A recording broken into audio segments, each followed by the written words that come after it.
નમસ્કાર દર્શક મિત્રો, આપ નિહાળી રહ્યા છો N24 ગુજરાતી। તો નજર કરીશું આજના મહત્વના સમાચાર પર। સાવલીના રાણિયા ગામે અસ્થિર વીજ પુરવઠાથી લોકો પરેશાન, ઇલેક્ટ્રોનિક સાધનો બળી રહ્યા હોવાના આક્ષેપ। વડોદરા જિલ્લાના સાવલી તાલુકાના રાણિયા ગામમાં આવેલ GEB સબસ્ટેશનના કારણે છેલ્લા 4 થી 5 દિવસથી ગામમાં ન્યુટ્રલ ફેઝની સમસ્યા સર્જાતા ગ્રામજનો ભારે પરેશાનીનો સામનો કરી રહ્યા છે। ગ્રામજનોના આક્ષેપ મુજબ અસ્થિર વીજ પુરવઠાના કારણે અનેક ઘરોમાં ફ્રીજ, ટીવી, પંખા, એસી સહિતના ઇલેક્ટ્રોનિક ઉપકરણોને નુકસાન પહોંચી રહ્યું છે। ગ્રામજનોનું કહેવું છે કે GEBના અધિકારીઓ સ્થળ પર આવી પરિસ્થિતિનું નિરીક્ષણ કરી જતા રહે છે, પરંતુ કોઈ સંતોષકારક જવાબ કે કાયમી ઉકેલ આપવામાં આવતો નથી।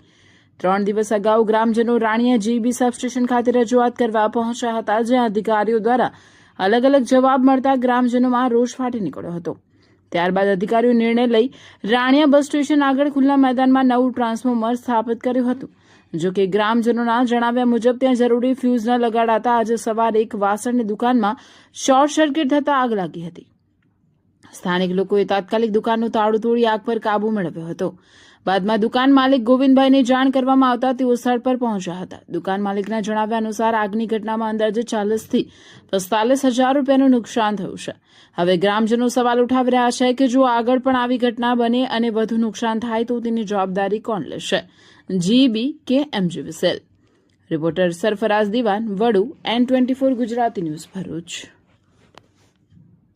સવારથી લઈને 4 દિવસથી કમ્પ્લેન ચાલે છે।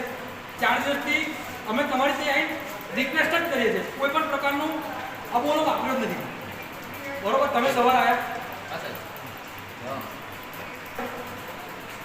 સરપંચ સાહેબની હાજરી કરી કે ભાઈ કમિટમેન્ટ આપી તમે સંકલ્પ કરો છો 3 વાગે, બરોબર?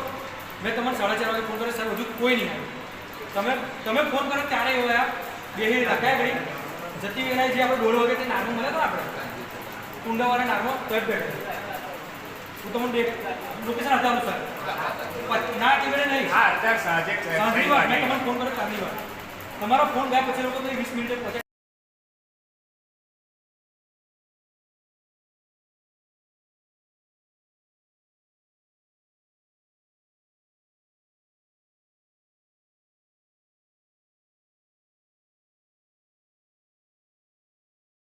સમસ્યા ખરે ને સાવલી તાલુકાના મંજુસર સબ ડિવિઝનમાં છે, મારા 16 ગામોમાં છે। આકાશ, આપણે આ વિષય પર કેટલી વાર વાત થઈ, બરાબર? તમે અમને રાઇટિંગમાં આલો કે આ સમસ્યાનું તમે નિરાકરણ કરી આપો છો તો અમારા આ વિષય અને કેટલા દિવસમાં કરો છો એ લેખિતમાં આલો અમને। પણ તમે તમારો સ્ટાફ કેટલો, તમારો એક્ચ્યુઅલમાં ખરેખર પ્રોબ્લેમ શું છે એટલું કહી દો ખાલી। ખરેખરમાં તમને મેન પાવર નહીં કે તમારે કોઈ મશીનરીનો પ્રોબ્લેમ છે, મેન પાવર ઓછો પડે છે, તો એ રજૂઆત કઈ આગળ કરવાથી કામ થયું છે તમારે? કઈ આગળ?